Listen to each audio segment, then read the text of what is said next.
News Talk 98.9, The Roar of Memphis. Tool Talk Radio with Joe and Allan.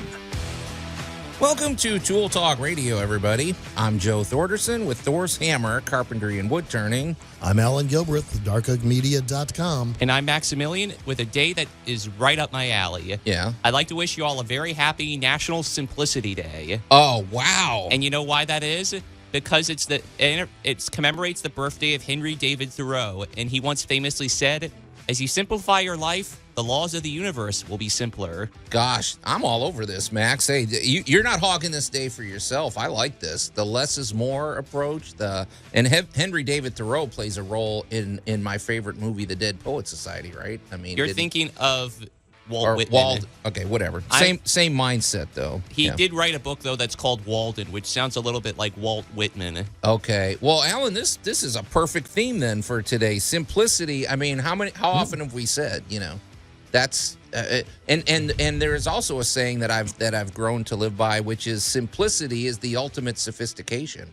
I think that in design principle and I will take the simple principle of do not confuse effort with results. There you go. That's my level of simplicity. So in other words, we need to end this show like an hour and a half earlier. Yeah, that's exact. We're going to say our piece and then go home and you guys can listen to Dead Air. So, okay. Well, that's a good one, Max. I really like that. And folks, if you're out there and you've simplified your life in some degree, let us know about it because I think that's the key to living a good life.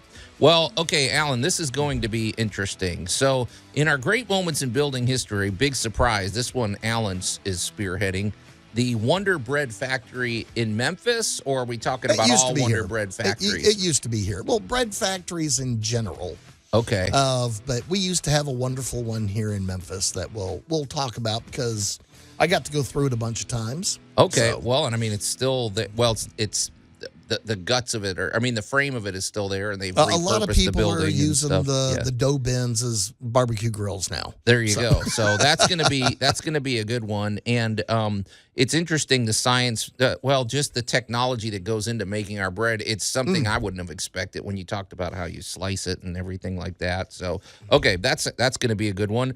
Allan's Week in Review, I think, am I correct, Allan, that this is also going to tie into our must-have item of the week? Oh, absolutely. Okay, well, then I'm not going to say what it is, but stand by, everybody.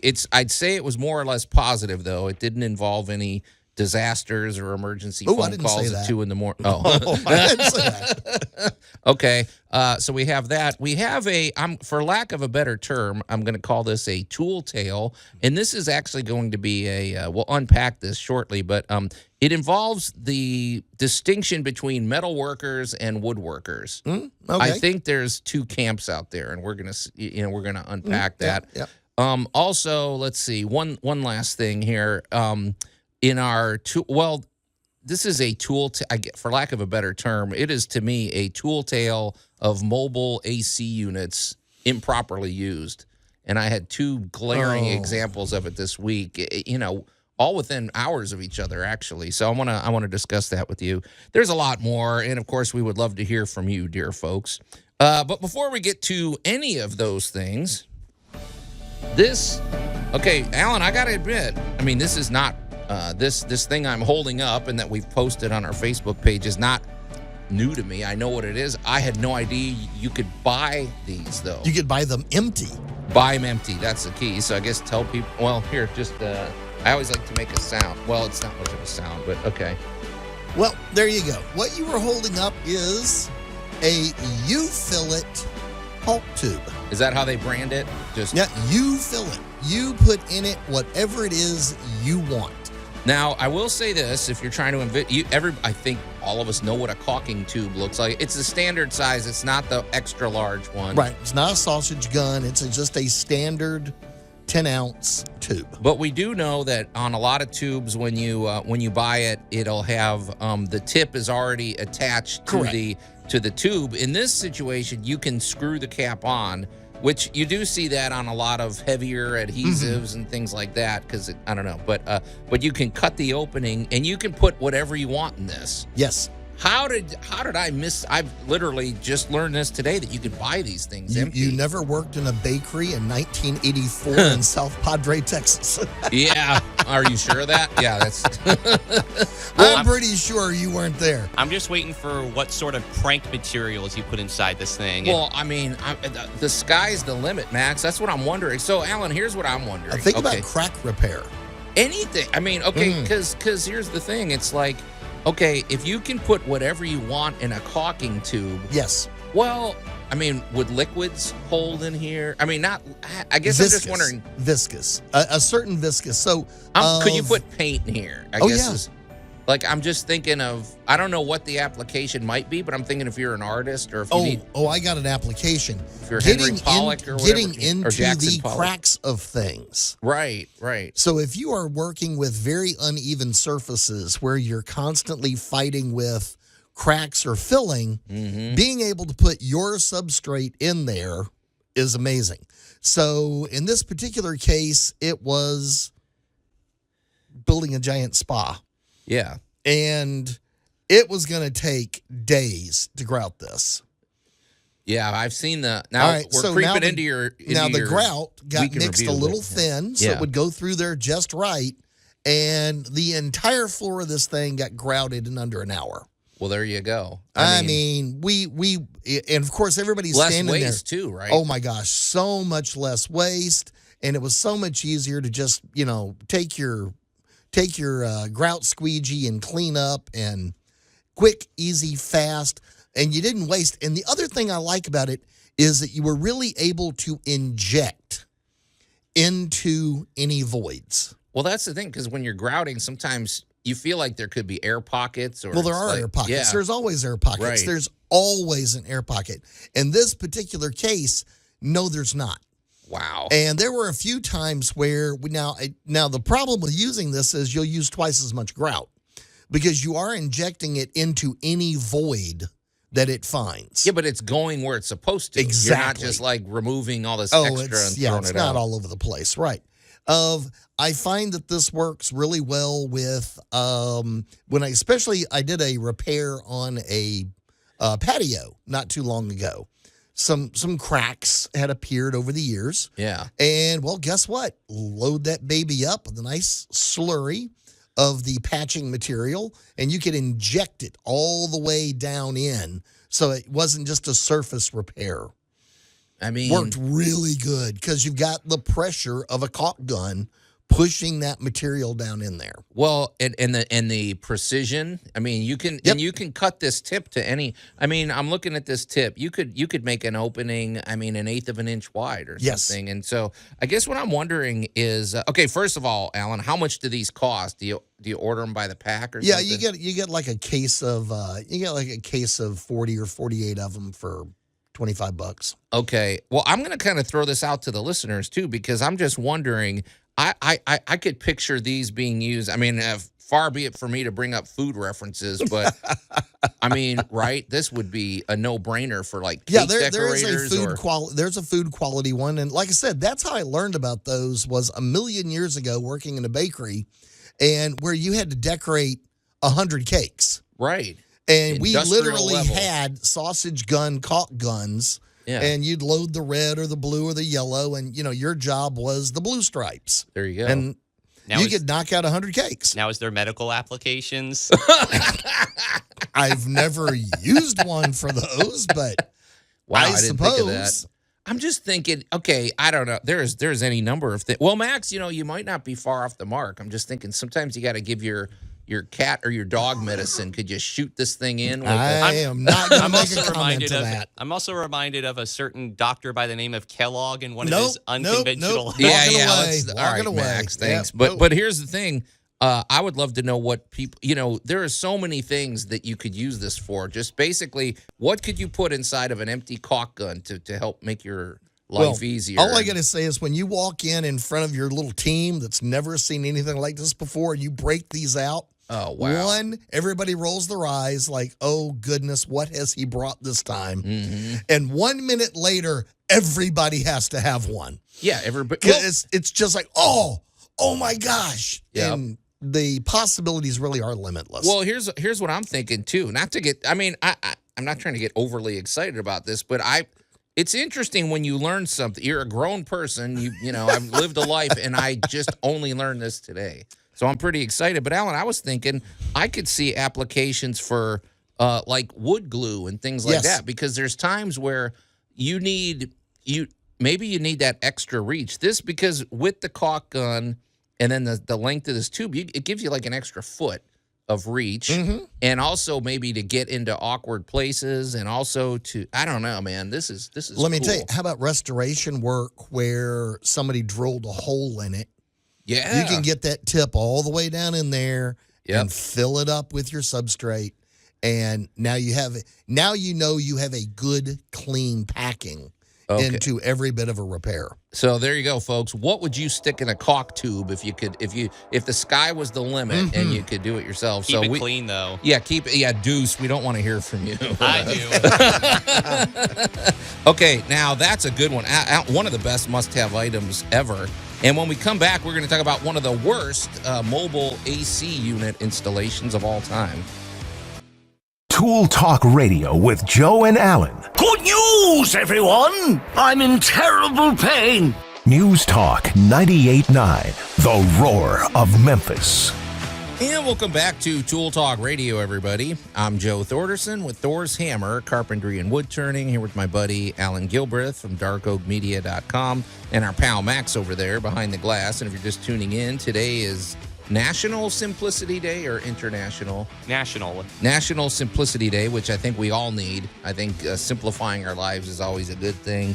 And we're trying not to turn this show into caulk tube radio, but Allan, off the air. So in our must-have item of the week, I mean, it sounds really simple to get this excited. I mean, this item should not be this exciting, but it really is. You told us that you can buy empty tubes of caulk and fill them up with whatever you want. Yep. Well, you made a good point off the air that I think we should at least bring up, because the food applications are limitless. At a festival, again, I worked for a bakery a million years ago. At a festival, we had all these little rolls, and basically we had a ton of peanut butter and jelly, and there's nothing more standard than a peanut butter and jelly sandwich, unless, of course, you're making them with pressurized caulk tubes. In which case, it's a party. You are now an entertainment event, and everybody wants a PB&J.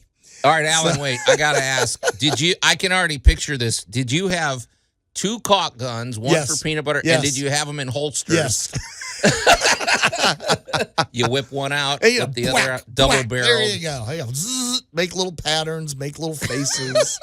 Do they make semi-auto? You can buy the empty sausage gun casing. So you could go full auto if you wanted. Okay, well, this is out there for all the listeners as well. I would love to know what you would do if you could put anything you want in a caulk tube. What would you use it for? And we hope we're going to get actual answers. But, and the good news is it won't be regulated by the ATF. Yeah. So, but and like I said, Deuce is not really allowed to participate. Yes, in this he is. one. Okay. I want him to. Okay. All right. Well, Engine 7.3. Yeah. Well, we'll see what happens. This is on the table all day, but but anyway, let's shift gears here, Max. And now, Tool Tales with Tool Talk Radio. I've noticed lately, Max, you may be hitting the Tool Tale hotkey one more time today, but I don't know what else to categorize this, Allan, so I'm just calling it a Tool Tale. But this happened twice in one. I can't remember it happened both in the same day, but they were within days of each other. So there's a gas station by my house, big deal. I go there in the morning, and then there was a sandwich place that I won't name. But what struck me is just these units looked exactly the same. Okay, so I walk in, and the first thing you notice is, wow, it sure is hot in here. It's like, okay, all right. Okay, well, their AC's broken. Right. As I start walking in to get my morning Diet Coke, because the machine's in the back of the place, it's getting hotter and hotter, and now I'm feeling it's like almost like a jungle heat with humidity breeze blowing on me. I'm like, where is this coming from, man? Well, they have a mobile unit. We've talked about these penguin units or something, but it's basically a freestanding unit, but they were venting it into the store. Yeah. They That's how to die. It's Yeah. blowing out a little bit of cool air or whatever, but it's cranking out way more heat. Oh, yeah. And the sandwich place had like 5 of these things. There were like these little places. Maybe if you stood directly in front of the blower, you might get a little cold air, but mostly it was like a sauna in there. Right. Okay, first of all, it looked like one company was providing these things because these were pretty big units. I don't think people just went to the big box store and bought these. Right. Okay, well, what's going on here? Is this incompetence? Is this... It's called ventilation. Yeah. Don't these die. things have to be Yeah, vented. Exactly. But I guess I'm just wondering what the air is like, how much electricity you're wasting. If anybody All else of it. out there is I'm seeing going to tell but- you, you're wasting all of it. But what's going on here, man? Okay, So it's well, like- you have the law of diminishing returns here. Oh, yeah. Because far more heat is going to come out the backside than cold is going to come out the front side, and the unit is competing against itself. Yeah. All right, we used to, in a lot of big buildings, you wind up what I used to call the hot-cold wrestling match. Because Yeah. it's early in the day, and of course, you've got a wide variety of employees coming in and a wide variety of dress. Well, that's a good point. The first person in goes, "Ooh, it's cold." And they turn on the heat. Yeah. However, the guy in the warehouse walked back in there and went, it's hot in here. Yeah. And guess what he turned on? Yeah. The AC. Guess what meets in the middle? Right. The hot and cold air, which now begins a wrestling match all day in which no one is going to be comfortable. I thought for a second you were going to say it forms like a mini tornado. Well, in a lot of ways, it does, because you're going to have the hot and cold air rising and falling. And the worst part is all of the air conditioning that a thing is trying to do, like remove moisture from the air, it's putting out in the exhaust. Well, that was So my you're question. just blowing it back into the building. Because we've seen AC units. We've learned that these things, like your home AC unit, can crank out as much as like 30 gallons of water a day. Yes. Think of that. Okay, so this is all going. So I guess what I'm wondering is, to me, obviously, it's a better thing to just not put anything in there. To me, you're better off almost just putting fans. You'd be moving better the air. off to have a door open and have a fan going for what they're doing. Or several fans or something. Okay, but, I yeah. have a job site where I have one of these bins, and when they first got it and they first set it up, of course, I walked in and it was set up exactly like you said. So I just let them suffer that day. I didn't even bother. I just let them die. You wanted them to learn the lesson. And the next day, I stopped by the big box store and I bought a dryer ventilation hose, one of those little slinky ones that was like 40 feet long. And I connected it to the dryer vent. Why not? Bum-ba-dum, It's right there. In the wall, so that it would actually vent to the outside world. And the next day, amazingly, the building was habitable. There you go. didn't die in there of 100% humidity. Yeah. I got a question. This might be a brief aside, but you brought up something with regards to the amount of water that is shed from an AC. Is there a way to reuse that water rather than just letting it drip onto the ground?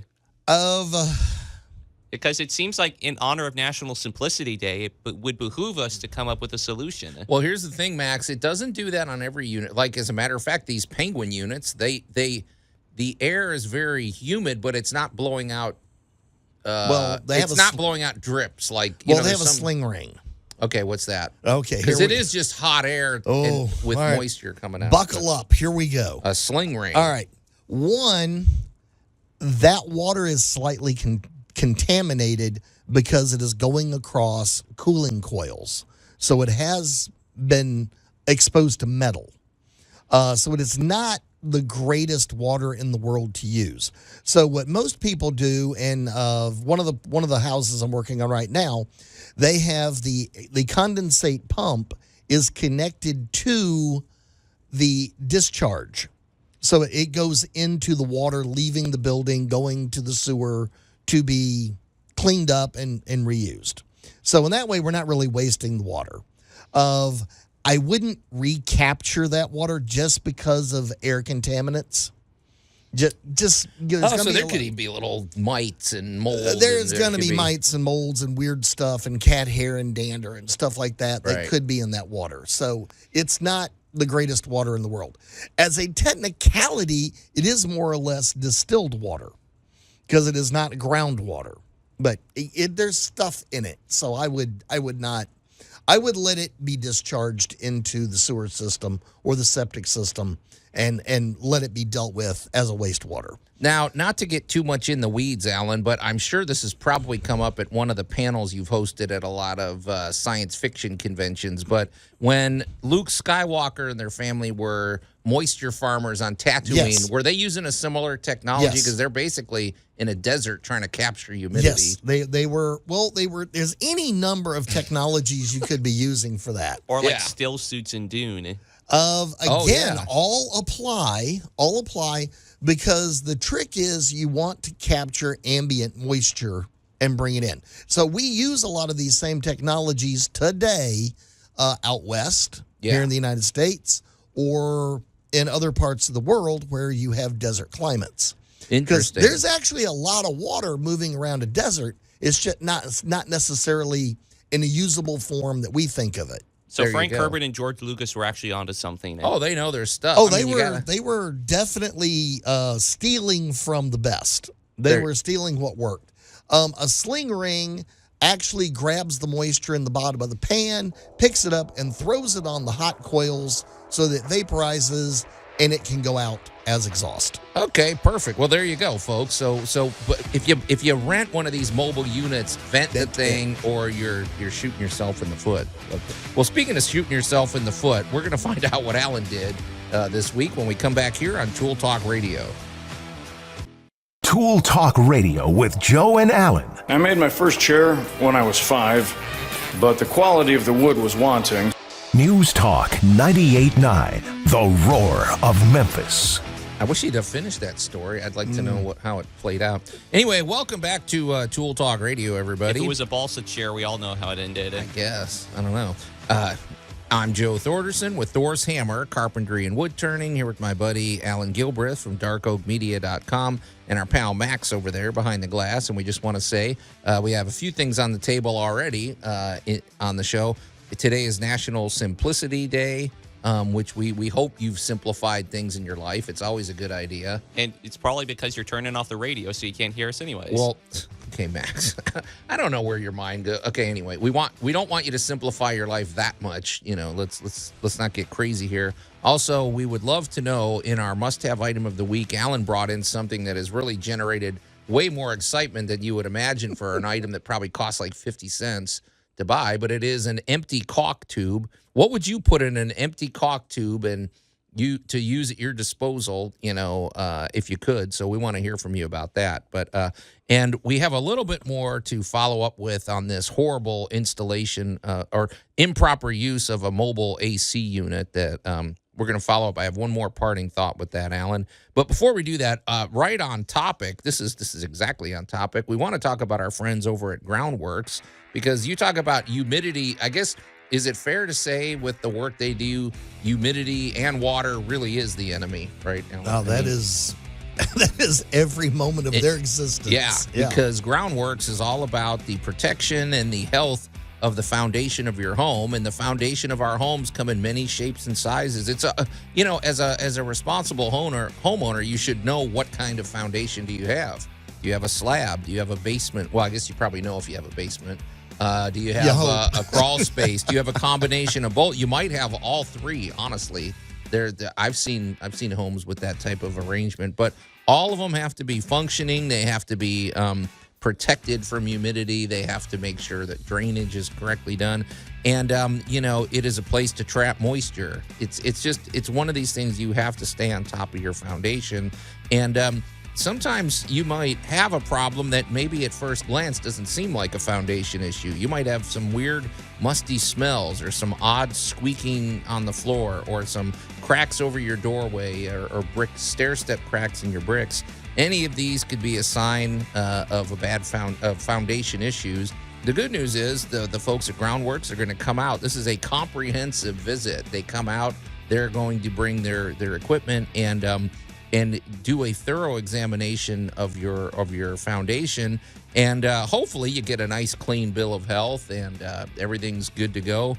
But if there are any issues, there's nobody better to help you handle your foundation issues than Groundworks. And also, foundation problems never get better with age. So it is a free inspection. It is a no-brainer, Alan. As a homeowner, you need to do this. So get in touch with our friends over at Groundworks. You can just go to groundworks.com and book your free inspection today. Okay, well, Alan, I was talking about, before the break, I was talking about these two businesses that, I mean, within days of each other, I went to both of them, and they had these improperly installed AC units. They were literally just freestanding units that were not being vented. They were venting the hot, muggy air right back into the place. Yep. So, and we're talking about what goes on in there. But on that vein, you know, this has been sort of a theme for our summer this year, because for one thing, I can't remember more rain, a spring or a summer that's had this much rain. I mean, out here in Memphis, it's been rainy. So we have a closet in the center of our house that is surrounded where it's always muggy in there. It's under our stairs, and it goes back at this weird angle and everything. So I don't know why it never occurred to me, but I bought those little packs. I don't know if I can give the brand name, but anyway, it's just those little. They're like these little baggies that you put into closets or spaces like this, and they have these little beads, and they collect moisture. And I put 2 of those in there, and sure enough, within days, I was seeing moisture gathered in there. But I have no clue how these things even work or what's going on here. How are these? I mean, they seem They're like... they're hygroscopic. Talk to me. Whoa, how does that sound? All right. Yeah. Of how many times have you seen that little packet that says "Do not eat"? Oh. Right, oh, yeah, to keep things from getting... Everything you unpack has got a little packet in there that says "Do not eat." All right. So why is that packet in there? Well, that packet is there to absorb moisture. Oh, are those called desiccants? Yes. Oh, finally you get to use the word. He got to break out. He's been sitting on that 35-cent word now forever. Ever since I saw that episode of Seinfeld and Kramer was talking about desiccants. Well, now you have hygroscopic to add to it. All right, so what you're having, there's a variety of chemicals out there that want to be liquids. Oh, that's interesting. That's so an they're like interesting little way of putting it. Pinocchios. So let's take our They want favorite, to be liquids. let's take my favorite one, calcium chloride. Okay. Calcium chloride wants to be a liquid. So you take a bag of calcium chloride crystals, you slap a brand name on it, you hang it somewhere, and it is going to absorb moisture from the air because it wants to be in balance with the moisture level around it.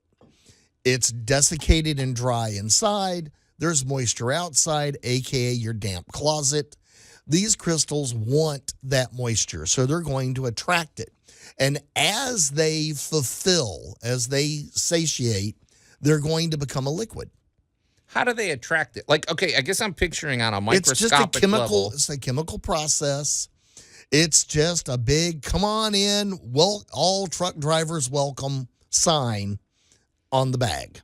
Well, here's what I'm wondering. Okay, here's okay, so this closet, it's under stairs. So if you can imagine this, you have Harry Potter trapped in your house. Exactly. You go in the closet, and at first it does, it starts tape. There's an opening, you can stand up, but then it starts to taper off. It tapers down. Then you do a left turn, and it goes all the way around. Like the kids used to love playing in there when they were really little. When it was like a little fort. Yeah. But Alan, it makes no sense to me how that air in the very far back corner of that is moving.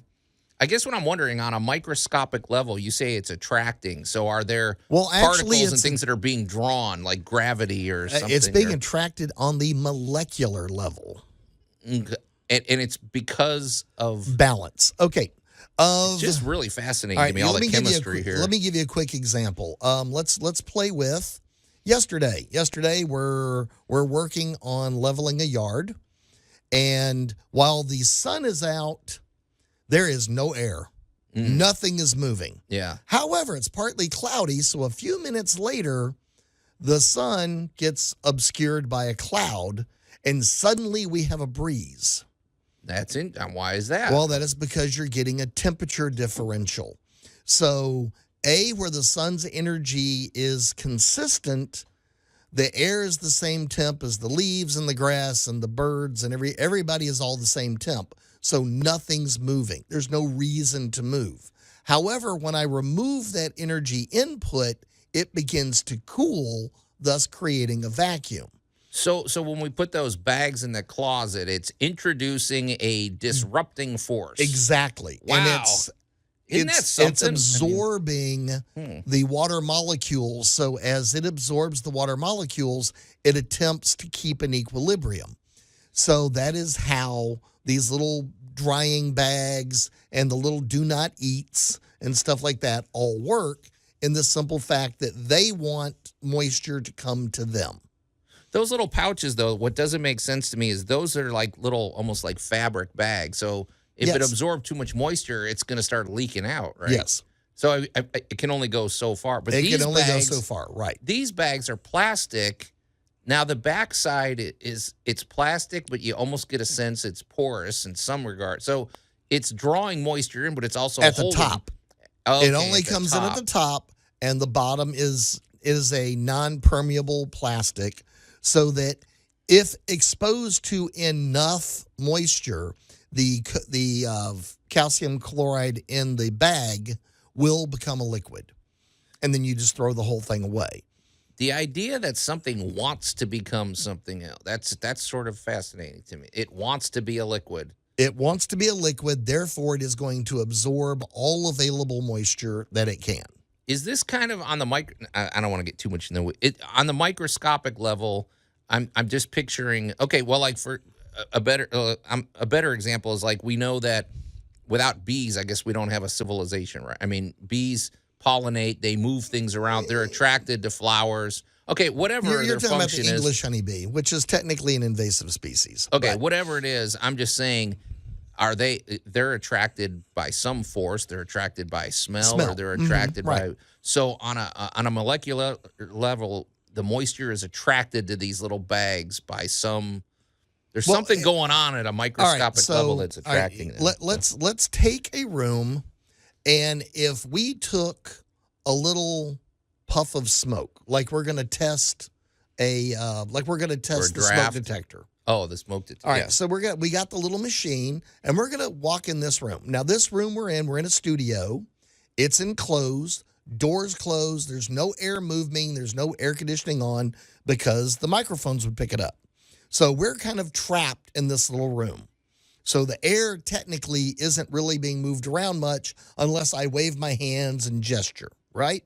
Right. Would you agree? Yeah. Now, I'm going to take this little puffer, and I'm just going to go, tss, and for a couple of seconds, you're going to see a little puff of smoke.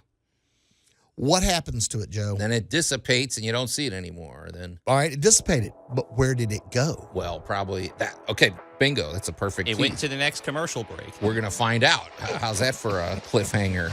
You're listening to Tool Talk Radio. We're gonna take a quick break, and we'll be right back. Tool Talk Radio with Joe and Allan. You wanted to change your basement into something that it wasn't. So, instead of giving you something that you thought you wanted, I gave you something that you needed. Brad, I think my contractor's on dope. No need to thank me. Oh, we won't. Because you didn't do anything. News Talk 98.9, The Roar of Memphis. Okay, Max. Well, that was one of your longer ones, but I think I know the reference there, Max, but that's not going to get you very far as a contractor. Anyway, welcome back to Tool Talk Radio, everybody. I'm Joe Thorderson with Thor's Hammer, Carpentry and Wood Turning, here with my buddy Allan Gilbreth from darkoakmedia.com and our pal Max over there behind the glass. And if you're just tuning in, Allan, I'm not trying to get too much in the weeds on this thing, but we, among other things, we've been talking about, I think we're talking more home ownership almost on the microscopic level. Like there are so many chemical reactions and there's so much, there are so many little processes going on in our homes that if we're more aware of them, I just think it helps make for a better home, and it just makes us better homeowners. I mean, like we're talking about things like moisture content in a closet, and you're explaining what happens in these chemical things that are, I don't know, that are going on. Well, so, you but you left us on a cliffhanger. I did. We're going to talk about molecular equilibrium. Talk to me. There's you a couple of words. Yeah. All right, Max, I just did your you got to think of a new word now, Max. Okay, so molecular equilibrium. So we're trapped in a studio. Studio's only so big. There's only so much air in this studio. Wait, now I thought air is being recirculated. We're getting air. Not right now. There's no air being circulated into this room. We have a finite amount of air in this room. Okay. Now, in that air, there are a certain amount of gases. You don't have to tell Oxygen, me. Yeah. nitrogen. There's also X amount of moisture. Okay. Now, there are also 3 bodies in here giving off heat and moisture. So, welcome to the room trying to find an equilibrium. So we took the little can of instant smoke, and I went, tss, gave it one quick little spritz, and you saw the little puff of smoke, and it hung around for probably a few seconds, and then it was gone. And then you asked where it went. Where did it go? Well, I mean, I'm assuming when we breathe it in, it turns into air particles. Well, here's what happened. The molecular content of that smoke now disseminates through the room, a.k.a. spreads out, until it has reached molecular equilibrium in the room. Yeah, which means what? This is how that moisture happens. What do you mean reaches? So is it just absorbed and it gets down to such a small amount that it's invisible to our eyes, but it's still there? It spreads out so much that it's disappeared. It's kind of like you got a gallon of water and you put 1 drop of food coloring in the top. Right. I'm sorry. Whenever I hear the word equilibrium, I'm just reminded of that great Christian Bale movie where he slices a guy's face off. Wow. Thanks, Max, because you always keep us on topic your point with of your reference little is asides, amazing there, dude. Yeah.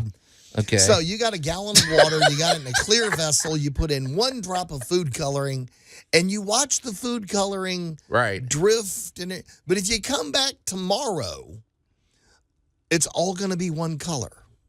Okay, now, Allan, I think all of us, we sort of understand that. It's, I mean, this is sort of, it's almost sort of obvious, but at the same time, we're doing this stuff all day, and we're doing some things, and we're releasing some things into the air that are invisible, and we're not letting air move in some places, and I don't know. This is why in our particular occupations, Mr. Joe and Mr. Allan, we need ventilation because that paint can is releasing chemical vapors. Yeah. And if you're in a little trapped room, eventually those vapors are going to reach a molecular saturation, which may equal you being unconscious. There you go. So there's a huge safety issue here.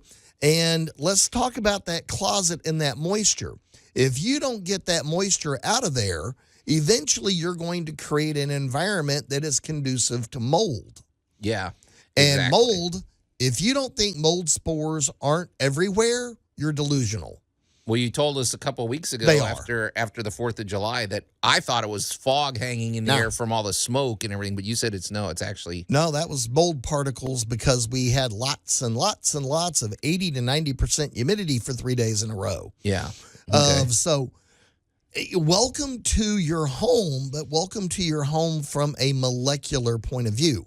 Every time you refinish a piece of furniture, every time you think it's that new car smell, every time you cook dinner, this is how come when you really deep clean a kitchen, you find oil in places utterly impossible for oil to be, like on top of the light fixture. Yeah. Yeah, and that is because of aerosoled particles. Yeah, I think and especially here in the Mid-South, I mean, I just feel like the air is so thick, and it just seems like it's a great vehicle to move things. We got some humidity in the South. And the last thing I would say, just on that note, is just I think it's better to recirculate air and get fresh air rather than trying to change the air with some sort of like air freshener thing. I don't know. Some of those air freshener things, I've been in homes where they have them in every single outlet, and you can feel it in your lungs breathing it in. I can't breathe. I'd be laying on the floor. Yeah, it's not good to be be breathing that stuff in. It Well, might it seem is like, like well, hey, particulate.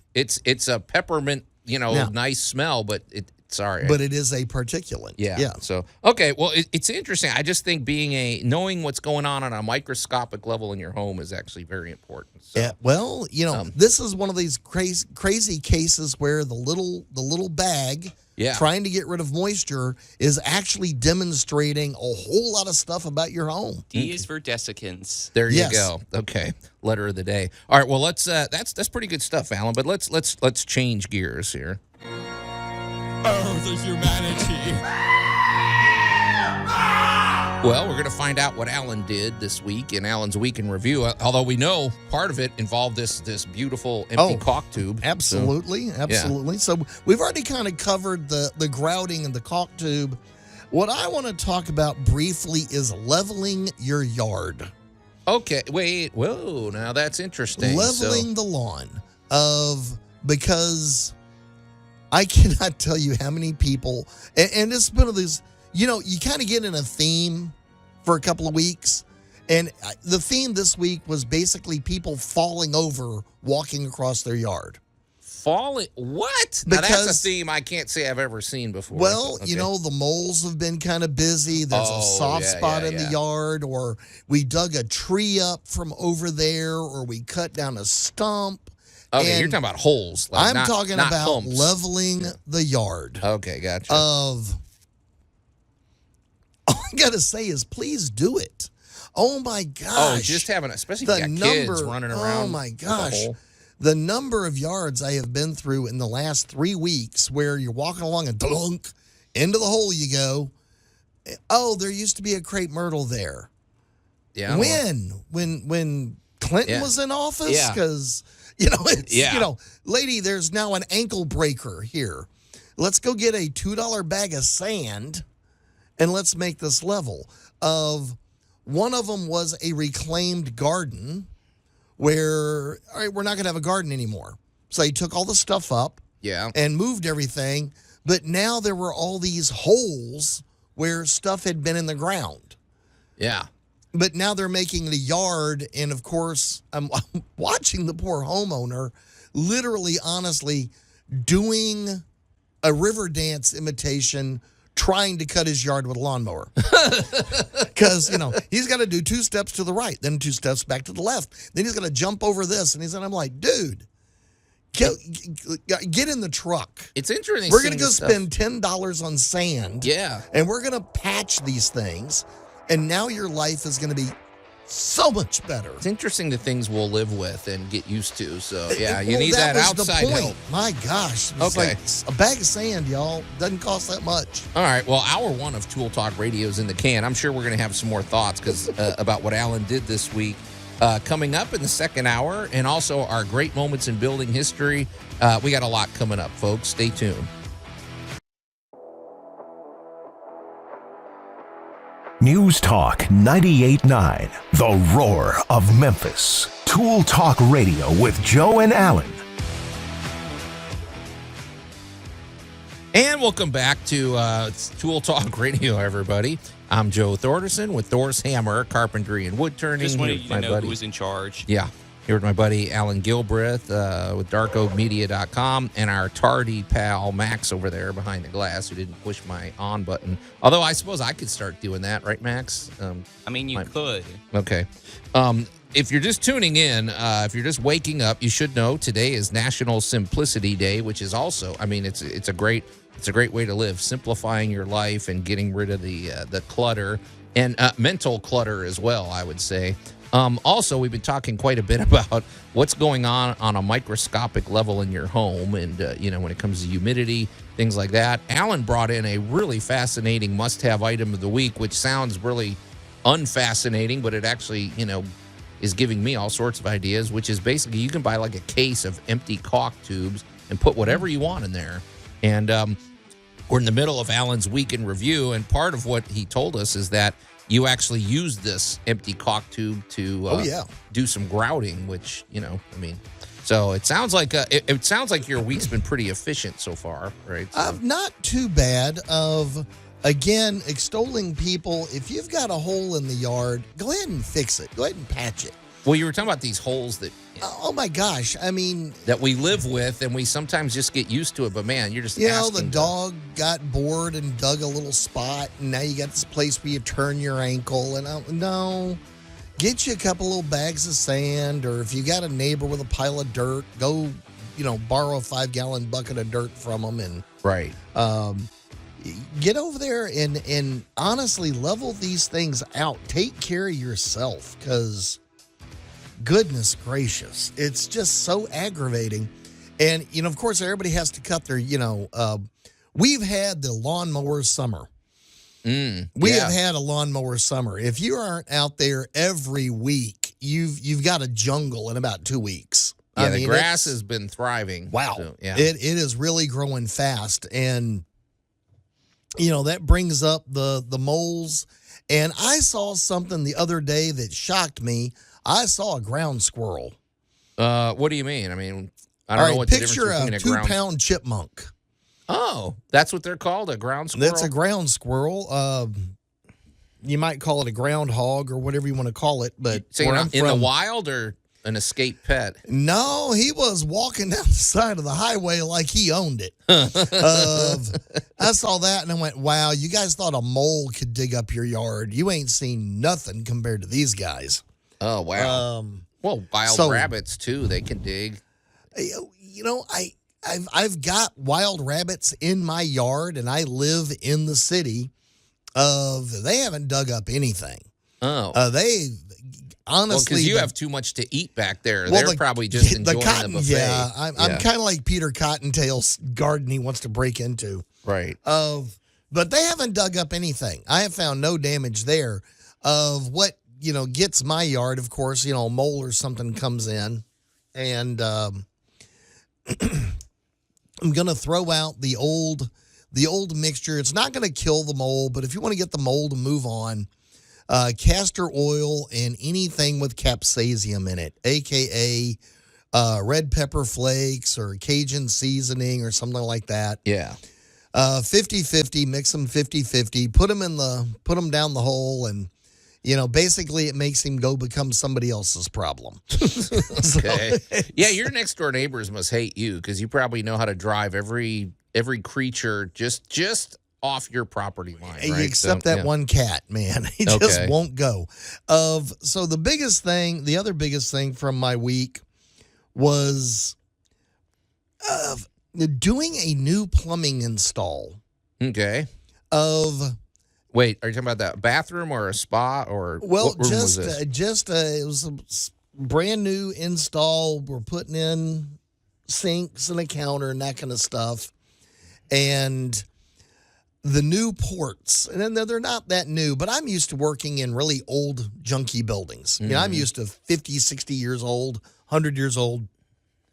And you're always having to kind of, how do you bring this up to code? How do you bring this into the modern world?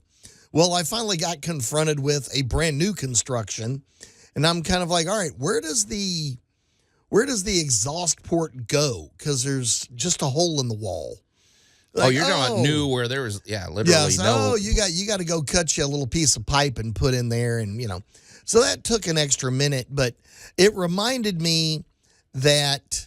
Again, with the summer being so hot and so moist and so much water, of another place that water gets into your home is around especially the drain side of these things. So as you're spring cleaning, pay attention. Look in those cabinets. So if you need to get under a cabinet, take a look and see if you've got any dried water anywhere. Do you have any backup any place? Just kind of one of those little friendly reminders that water is not your friend when it's not where you want it. Yeah. So, but there is something nice about when you are installing everything from scratch yourself. You can put them where you want. You can use the right material, like for the plumbing, and because I don't know, I'm just picturing, when you were talking about some of these older constructions, there's always that question of where do you stop? Like, where do you leave? Where, instead of gutting everything, how much of the old plumbing is still serviceable, or how much do I got? Where do you connect it? I don't know. It's like. Well, the other thing I want to point out is cut and size appropriately. Yeah. Because one of the sinks in the unit next to it, somebody had kind of, how do we phrase this politely, swung for the fence and missed. Because those little crinkly tubes that make anything fit, those aren't code. Oh, you're talking about the drainage tubes? Yeah. Those things I don't even know why those are allowed. Those are not code, y'all. If you're doing an install, measure and make it fit. You can get an extension. You can get a proper trap, because the trap is so important, because it is keeping, and right now, especially this time of year, it is keeping fungus gnats and stuff like that from invading your home. It is also keeping basically swamp gas out of your house. Oh, yeah. And since we're talking about molecular stuff, you don't want methane easing back into your house. You don't want CO2. You don't want waste gases back in your house. They smell bad, and a lot of times they're flammable. Oh, yeah. Yeah. They're just nothing that needs to be in your house. So, okay. Just a little word of caution, not anything horrible, but we've ran into a couple of minor spots where it was like, oh, okay, we need to take a look at this. Okay, and then as we said, part of your week involved the interesting application of grout inside of an empty caulk tube, which I'm still fascinated by, and I don't know. I can't wait to get a case of these. Oh, that and just tube is start yours. figuring I figured I'm sending that home with you. Oh, and okay, cool. Thanks, man. You go home and have a blast. Okay. Well, all right. We're going to change gears. I don't even know what we're going to call this, Allan, but this is more of a thought. I don't know if it's a thought exercise, but it's just something that occurred to me because we have friends. I'm thinking of my buddy Cliff. Big shout out to Cliff. Okay. Cliff is hands down. In fact, I think he makes a living as a metal worker. There are people. I'm shop. basically, if you had to hang a label on me, you would definitely say I'm a woodworker. But it occurred to me that, and I'm not going to include, because we could go down a whole thing of leather workers or stone workers or whatever. But I'm really thinking just basically of metal workers and woodworkers. I almost feel like, generally speaking, you fall into one or other of those camps. Like, I'm capable of doing some metalworking, but it's not something I enjoy, and it's a task. Whereas woodworking, I actually enjoy woodworking, and I'm attracted to the art of woodworking. And Max, because you seem to be more of a metal worker. I'm a little bit more inclined towards that. And I feel like, okay, Allan, do you think there's something to this? And what does that say about you? And what is I don't know. I just feel like there's two camps out there. All right. Well, all right. Basically, you're reminding me of anybody that I hate to garden. I never like to cook.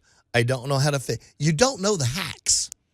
Is that what it is? Because you got into woodwork, and as you got into woodwork, when you first got into woodwork, you knew nothing.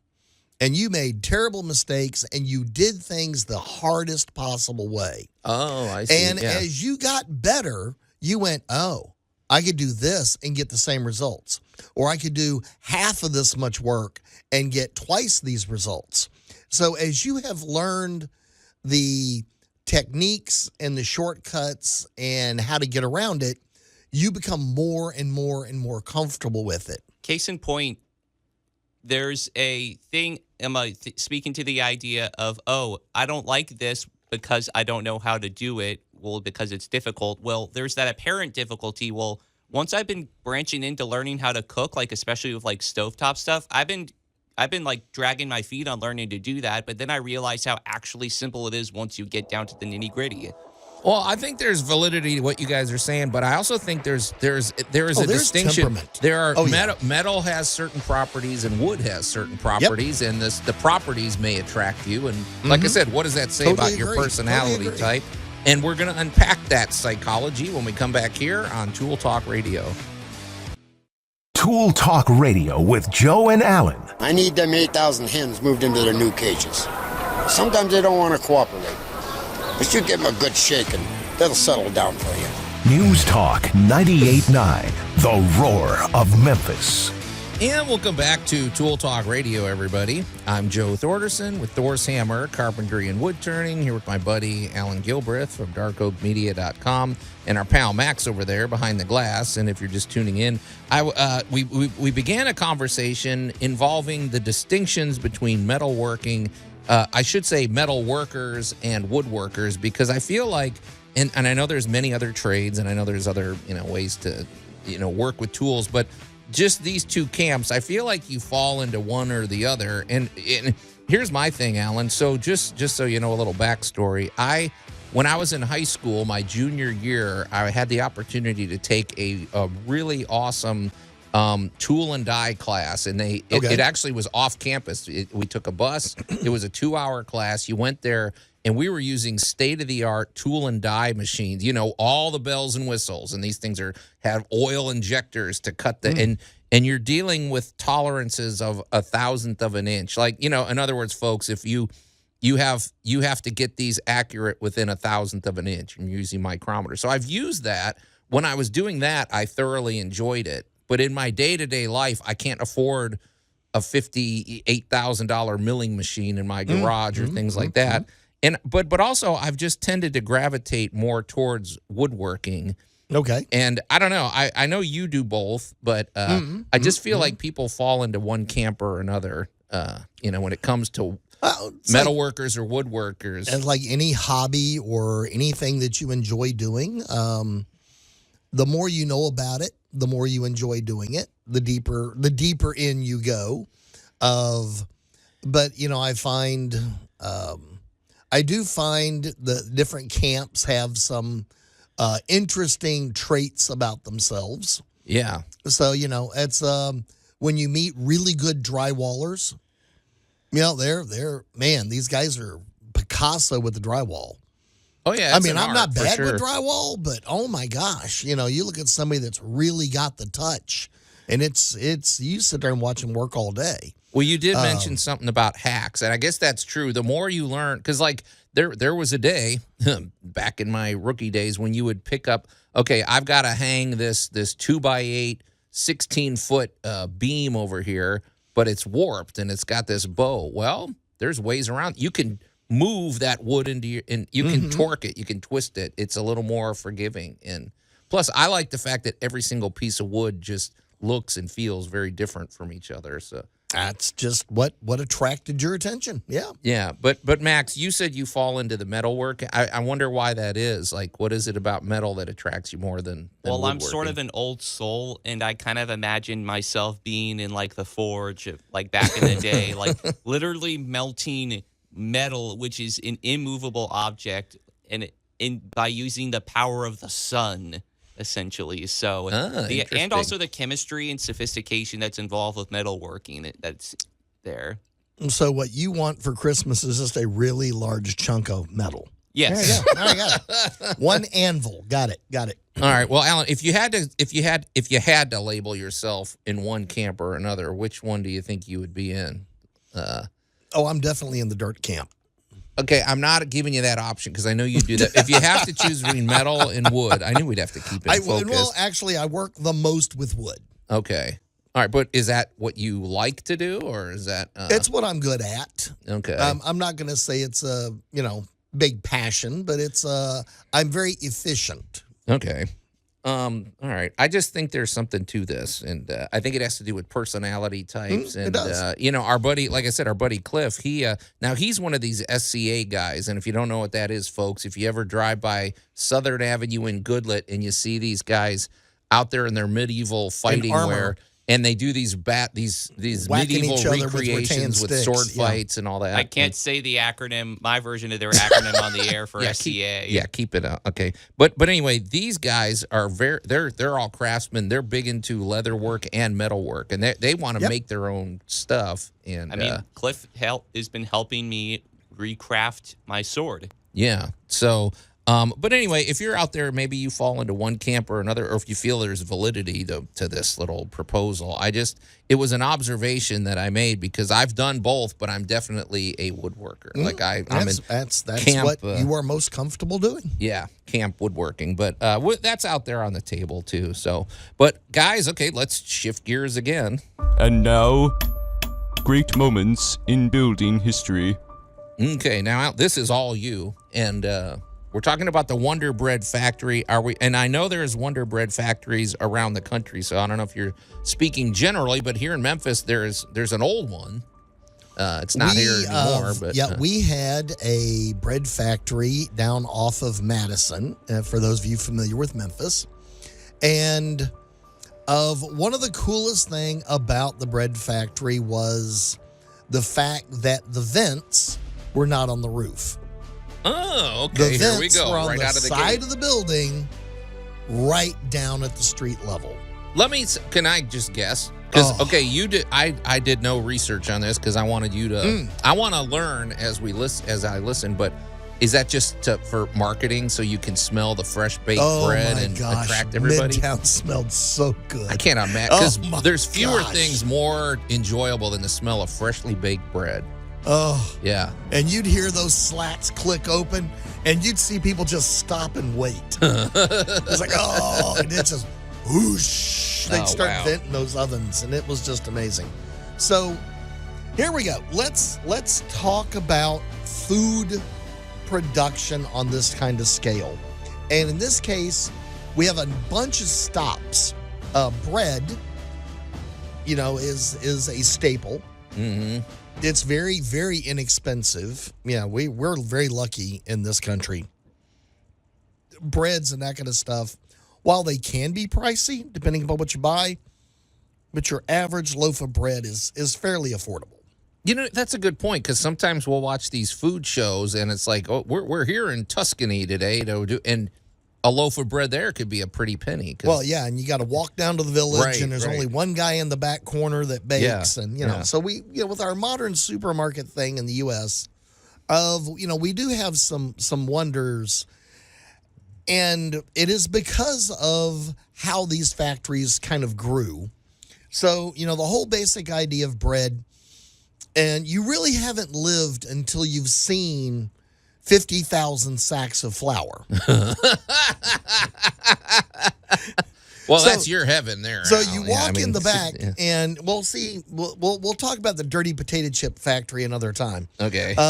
So you walk in the back, and there's honestly a wall of flour sacks, and then you have the giant mixer, and honestly, it has what's called a grizzly on top of it. And the grizzly is just bars that keep things from falling in with the flour. Oh, and if you don't sit around and open 50 pound bags of flour at a time, you throw them on the grizzly, you stab them, you rip them in half, you dump the flour in, you chuck the bags down the receptacle next to you. So are we called the Memphis Grizzlies because of that device? Well, no. Okay. But, so welcome to, the violence of just getting the flour going. Yeah, man, that's a lot of work. And then you get into mixers that honestly look like you're making concrete. This isn't the sort of stuff that you hear on Mr. Rogers' Neighborhood when he's telling you how bread is made. Yeah, no, it's this is the street level bread making. Yeah, this is, making commercial level food has a certain level of violence to it, and because you're making so much of it. Now, Allan, we're talking like the 1920s, right? Like, wasn't it 1921 when our factory was built? Or yes, all the way through the almost 1990. Okay. So, so here we have this big, 80,000 square foot building. You come in the back, you come into the flour, and then you come into the milk delivery and the egg delivery. And, so each thing has a station where mass quantities are created. And then you've got a mixer. Honestly, it looks like a concrete truck. Now, which station would you want to be assigned to if you knew that you made it in the Wonder Bread factory? All right, the big station would be in the unloading.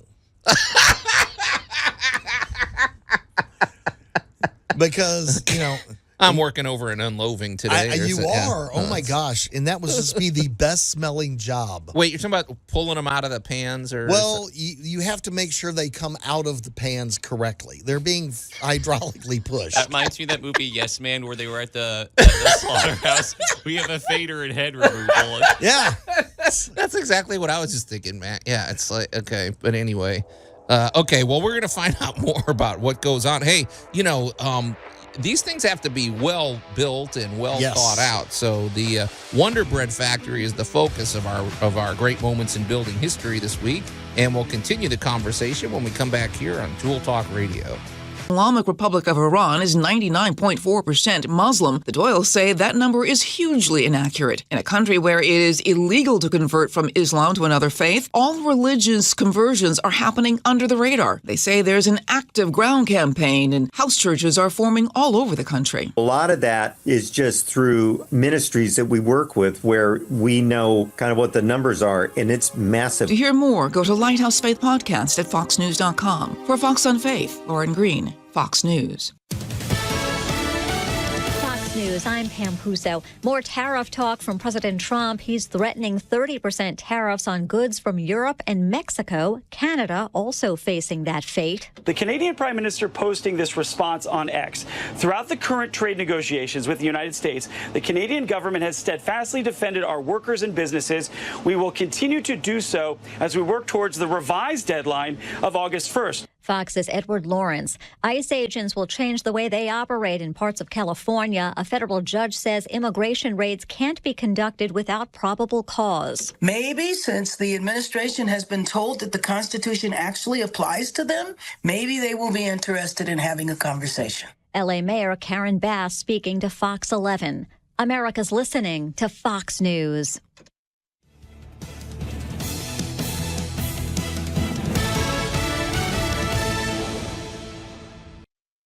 The issues that matter to you most. So why is it that prices are even going down for imported goods? It's because President Trump has highlighted how important it is for all of us to believe in an America First agenda. If you buy American products, then you're helping yourself by getting a better product, but you're also helping American communities for the people who make those products. And so I think that the demand for imported goods has gone down because the president has convinced people of the benefits of buying American. This is News Talk 98.9. This is Tool Talk Radio, brought to you by Groundworks.com and Big M Roofing and Remodeling. You can call or text us at 901-683-0989. Tool Talk Radio with Joe and Allan. Do you know what happens to a butter-based frosting after 6 decades in a poorly ventilated English basement? I guess I hadn't... Well, I have a feeling what you are about to go through is punishment enough. News Talk 98.9, the roar of Memphis. Bet you can't guess why I chose that. Yeah, Allan, you are probably literally the only person in my life that knows exactly what happens to a butter-based frosting after 6 decades in a poorly ventilated English basement. Yeah, you don't want to know. And welcome back to Tool Talk Radio, everybody. It's called something that Deuce would probably know, too. Yeah, Deuce knows all about it, too. I'm Joe Thorderson with Thor's Hammer, Carpentry and Wood Turning, here with my buddy Allan Gilbreth from darkoakmedia.com and our pal Max over there behind the glass. And if you are just tuning in to Tool Talk Radio, there's no time to recap. We've covered too many items. But if you're kicking yourself that you just got out of bed and you missed the first half of the show, well, Allan, I mean, don't panic. There's ways to get caught up on all of our back shows. Absolutely. We are an internationally acclaimed podcast these days. Well, I don't get a big head, but we are everywhere. We're in like 30 countries at this point. I'm excited. Oh, cool. Yep. And hi, guys in New Zealand. I know you guys keep popping back up. All you got to do is go to tooltalkradio.com and you can follow along with all of our little shenanigans. We're on YouTube and Spotify. Yeah.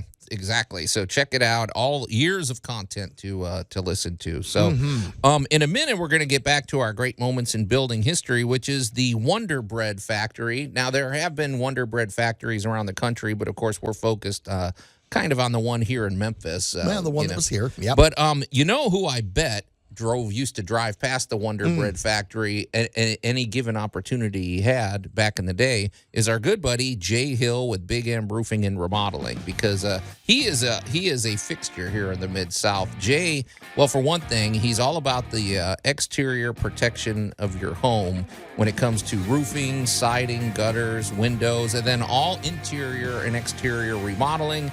With the exception of kitchens and bathrooms, he wants no part of that project. So he was not part of the Wonder Bread Factory project? Probably not. He might have been up on the roof, Max, but other than that, Jay is all about he's all about that. So, but we especially lean heavy into his roofing expertise because Jay is a GAF Master Elite Installer. He's always 5 stars with the Better Business Bureau, which is no small feat. I mean, he is really one of the top-rated roofers in this entire region. And with good reason, he hires the best. These guys, you know what's amazing about, we don't showcase this enough, Allan, the retention rate of his technicians and installers. I mean, he has got great people, and they've been with him a while because Jay is just for one thing, he's got a great business culture. He's got a great business sense. And he always brings a great energy and optimism to every project that he's a part of. When you call Jay, you're going to notice that, energy when you call him. And he always encourages you to call him directly. He also has, what also sets Jay apart is the fact that he is a former insurance agent, which is a huge advantage for you, because if you have damage to your home that may be covered by your homeowner's insurance, Jay should be the first person you call, because this requires consultation. He's going to come out, he's going to inspect the damage, and if you've got a path forward with your homeowner's insurance, now you have an advocate to help you through that process. So Jay also has 30 lenders at his disposal, so you can qualify for several of those and choose the terms that work best for you. Jay is the person to call for all of these projects. We love Jay Hill. He's the man, and like I said, he encourages you to call him directly. So get in touch with him at 901-484-5645 or go to bigmroofingandremodeling.com. All right, well, Allan, this is interesting. We're learning about the Wonder Bread Factory. There's a lot of things that go into this, obviously. And also people, because we actually got a text from Kevin G. Who said, my dad worked there when he was a young adult. Oh, nice. So, yeah. Kevin, thanks for that. I'd like to, can he follow up and tell us what he did, Yeah. Kevin, we'd like to know more about this. Also, we got just another text just a second ago from Norman Rockwell. Yes. He said, I remember years ago when a flour truck was involved in an accident in front of the Wonder Bread Bakery on Monroe, and it looked like 6 inches of snow everywhere. Now that's I remember that. Yeah. That's one of the few times you wish we had the security cameras and stuff we have today. Like, could you the security cam footage of that? It would have looked like a cloud. It was everywhere. It was everywhere. Wow. That's awesome. And the one thing I want to point out, and this is the reason I'm going to tie the factory into your home, is the ergonomics of motion. So when you are laying out your kitchen, or maybe you're going to remodel, or you're looking at how to do things, really you have to be brutally honest. What do you do where, and what space do you need? Because when you look in these factories, most of the factory is conveyance. That makes sense. I mean, there's a lot of processes that go into making bread. Well, there's a lot and of processes. And you got to move it from one place to exactly. another. The trick is, how do we get from the mixing department to the staging department? How do we get to the fermentation department or the rising department? Or the unloading. Well, we're getting there, And what size containers are you using? And I have a friend here in town that has got one of the world's greatest barbecue grills. And it is a bread bin turned upside down. A bread. See, I can't even picture what a bread bin looks like. Well, when you're making dough in the 500-pound chunks. Yeah. Okay, yeah. You've got dough in a bin that you is it gotta turning push like around. like you said, like a cement truck or something? Well, that was in the mixer. This is once it's been mixed. Now what do you do with it? Well, now it's got to age. It's got to rise. It's got to be bread.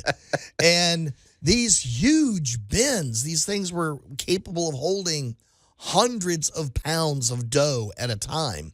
Yeah. And there would be like a train of these things. Well, you know what's interesting about bread, Alan? Because my wife and I have become huge fans of that show, the Great British Baking Show. Mm-hmm. And these people are all making one loaf of bread at a time.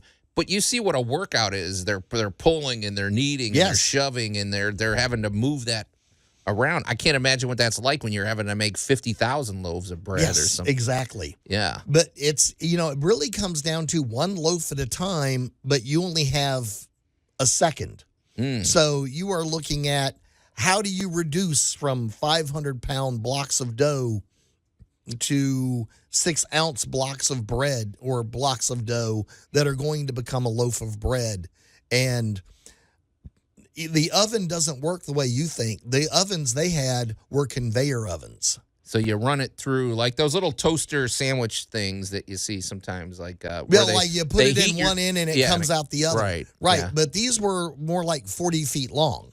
Well, that makes sense. Yeah, I mean, you got to keep it moving. So the bread went in, and when it popped out, these.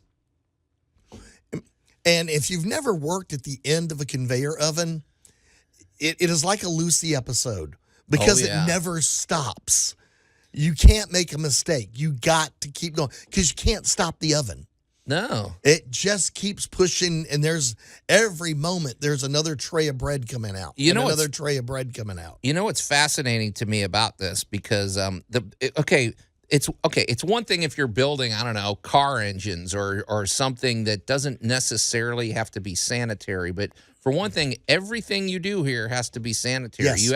You have to prevent mold and mildew and creatures trying to get to your stuff. But also, what I was thinking about when you're talking about this conveyor belt is, it's one thing to stick a pan in your oven, and that pan could get wear and tear. Well, you've got a constantly moving thing that requires maybe lubrication and maintenance and linkage and all this. I don't know, man. It's super interesting. So bringing it back to the home, it makes me think of the necessity for a proper chemistry and coordination between man and machine. Oh, yeah. I mean, you got ergonomic. There's so many moving parts with something like this. Again, the takeaway for your home is eliminate the steps that are redundant or just plain aggravating of your next, when you start looking at your next kitchen, what was the thing you hated most about this one? Well, I banged my knee into this cabinet every single time I did this. Right. Well, you don't want that cabinet there anymore because that's, So when you look at places like this and you think about the efficiency they have to run at, the cleanliness they have to run at, and the fact that, you're making food. Yeah. And it has to taste good. It has to be sellable food. Yeah. It has to be good food. I like that he said sellable, not tasty. Well, nobody's going to buy it if it doesn't taste good. Well, not all foods are designed to be actually tasty on their own, like a condiment or something. So you can imagine what it's like being at the ketchup factory. Well, I mean, that should taste good too. But but there's millions and millions of gallons of ketchup being made in a factory somewhere. Imagine being on like the tomato cutting section. You look like you're like a serial killer by the end of it. Well, the other thing about that's actually kind of a big grinder, which is really scary. You come home covered in that's pretty. But Alan, the thing imagine working at the sauerkraut factory. That's all I gotta say. The thing about a place like the Wonder Bread factory is everything is completely interconnected. If the slicing section is not functioning today, well, you're out of business. You're dead in the water. Yeah, everything's got to function harmoniously, and watching those breads and watching that bread get sliced by that giant thing of spinning blades. Yeah, it was pretty impressive. So the bread got locked in place, and it came down, and next thing you had sliced bread. It went down to packaging. And maybe we'll learn this when we come back. But I'm just wondering if the Wonder Bread factory was kind of like the Model T factory of food.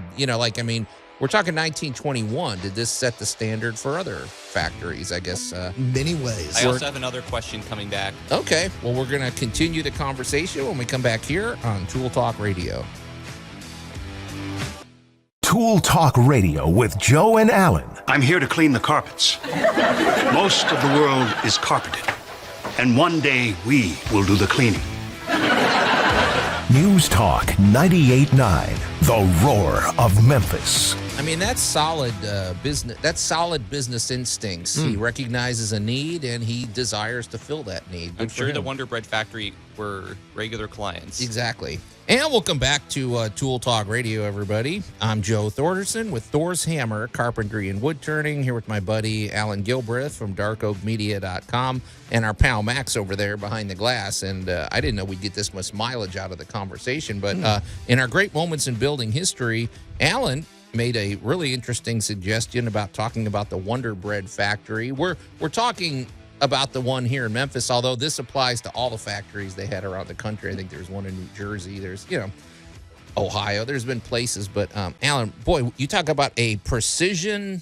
And, I mean, there's a lot of thought that has to go into something like this, especially you're talking 1921. Is this how did we condition the air back then? Because the first thing I'm thinking about How did we do what? Well, condition the air. I'm thinking you got to store food. Okay, well, that's what I'm getting at. You got to store food. You're talking store. You got to keep the flour from mildewing. You got to keep the bread from spoil. I don't know, man. There is just a lot of the eggs and the milk and everything have to be refrigerated. Well, Joe, this is where I'm going to point out how do we measure air conditioners? Okay, yeah, we know by in tons. Ice. Yeah, in tons of ice. You put a fan on it. Technically, conditioning the air. That's just pumping cold air, and conditioning is getting rid of moisture. But I'm just amazed with this is where an act of will happens. You're going to make it happen because we're going to make it happen. Yeah. My major question, actually, this might be again a little bit of an aside, but the idea of building your institutions and your factories and stuff like that with the next future generation of tenants in mind, because the Wonder Bread Factory would eventually be no more, and it's been converted into other things. And so if the guts and foundation of a building like that are sound, then it can be reused. Well, okay, that's where we're going to get into like Sears Crosstown, the Wonder Bread building, and that kind of stuff, because they were not designed with that in mind. What they were designed with was functionality and space in mind. So because of the way the Wonder Bread Factory is designed, it's a big rectangular building, it's 2 stories, and it's big, wide open spaces because we had to get bread from downstairs to upstairs to back downstairs, and we had to do it with massive conveyors or people. Mm-hmm. So what you ended up with was a very strong building designed to handle that kind of weight and that kind of stress. And after that purpose has been served, you're still left with a big, really strong building with a lot of wide open spaces. And that makes it a lot easier to go back in and renovate it up to code and add walls or whatever you want, because you already had the big, wide open, strong structural spaces. It's like a blank canvas in there. You can put whatever you want inside a space. And I believe Orion Federal Credit Union is the current occupant of said building.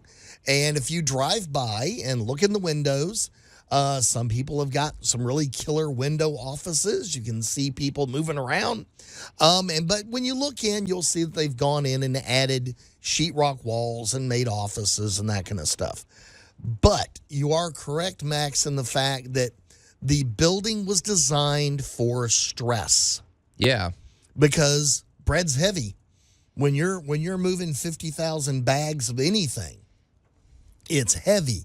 That building was designed to take the stress. Yeah, pretty cool. So I would say, now I will admit to this, Allan. I was on, my first place whenever I want to research these great moments in building histories, I go to YouTube, because I do like, sometimes there's really good videos. They had videos about all the other bread factories, but not the one in Memphis for some reason. So there was a couple little ones, but they weren't really informative. They were just very basic. Yeah, this factory was gone before the internet and camcorders and stuff really got popular. Yeah. Okay. But it was a fixture in downtown Memphis. The building itself is still a fixture there on Monroe. Yeah. And, and a lot of people in town, a lot of people in Memphis worked there, worked around it. It was an institution here for a very long time. Yeah. So and check. it helped build your body up in 8 ways. There you Easily. go. So, okay. So the great moments in building history, the Wonder Bread Factory. So, hey, before we get out of here, I wanted to throw something at you guys because, okay, Alan, there's a million DIY shows out there, but I do have a recommended viewing that I found was a little bit different. Maybe you've seen the show. There's a show on Max, and it's called Help, I Wrecked My House. I think that's what it's called. That's my job. But basically, what I liked about this is, it's this designer. She's really nice, and I like her because she actually gets in there and swings a hammer, and and gets to work with the contractors. But basically, what it is, it's a show about people that they tried to DIY it themselves, and like perfect example. This couple, they were like, it was their first home. They bought a home, and they're like, we're going to tear this wall out. We're going to do this. We're going to reroute this. And then they had a baby. And suddenly all these projects fell to the waste because we know that. That's how it works. Here's my question. Do people intentionally, quote unquote, audition for the show by intentionally wrecking their home? Well, I mean, they might. Like, do they incentivize destructive behavior? No, I think there's plenty of them already out there, dude. Well, the thing about it, Max, is they're not getting off of this scot-free. They have a budget. Like, they might have to say, okay, our budget is $80,000. And, so some of that's going to be to finish these projects or to fix. Like, there was one where they hired a plumber to install a bathroom. Well, the guy installed all the plumbing where it was running uphill. So they had to rip everything out that the guy did and whatever. And it's kind of street level, and it's a little bit, I like it. It's different. It's just a different kind of DIY show that it shows you the realities of attempting to do some stuff on yourself. Is there a project that you was almost tempted to be like, nope, I'm not going to touch this? Well, no. I mean, I doubt they would do a show if she's not going to do the project. But there were some where she's like, I have to deliver some bad news. Like this plumbing one. That wasn't even a factor until they started digging underground. They're like, this pipe is going uphill. It's draining into the shower, all this other, whatever. Yeah. So, but have you ever seen that show? I've heard of it. I haven't actually watched it because pretty much that's what I do Monday through Friday. Well, I was going to say you can make a living. Well, I get those calls too. It's like, well, and sometimes I hate to say it, it's not just that the homeowner did something wrong. It's that the contractor or they didn't. What usually happens is they don't budget the time. And they don't really anticipate all of the, to me, it looks like, they might look at it and go, oh, I'm going to rip this wall out. So it's just a little demo. I'll do some sheetrock work, some trim work, and I'm done. And they don't realize all the other steps. There's a pipe in the way. There's 50 outlets in the way. There's all this stuff, that they didn't anticipate. My favorite way of explaining what we do to the average person that doesn't really get it. They're not in the business. Yeah. As I go, all right, it kind of works like this. Even though you put 21 chickens on the job, it's still going to take 21 days to hatch an egg. There you go. Yeah. And they, so it doesn't matter how many people you put on the job. When we put in these tiles, you can't walk on them for 2 or 3 days. There's a process. Mud only dries so fast. Things only cure so fast. Things have to sit X amount of time. You put in a floor, but you didn't have the air conditioning. All the floor is now warped because we live in 80% humidity. Yeah. So, why can't we fix the floors? The air conditioning's been on 2 days. Now, call me in 6 weeks when the air conditioning's had a chance to actually get the moisture out of the floor. There you go. So street level home improvement. That's what we're all about here on Tool Talk Radio. But, you guys, another wide-ranging show is in the can, so it's time to get out of here. So on behalf of my buddy, Allan Gilbreth, and our pal Max over there behind the glass, I'm Joe Thorderson. Thanks for listening to Tool Talk Radio, and we'll see you next week. Now go eat some Wonder Bread.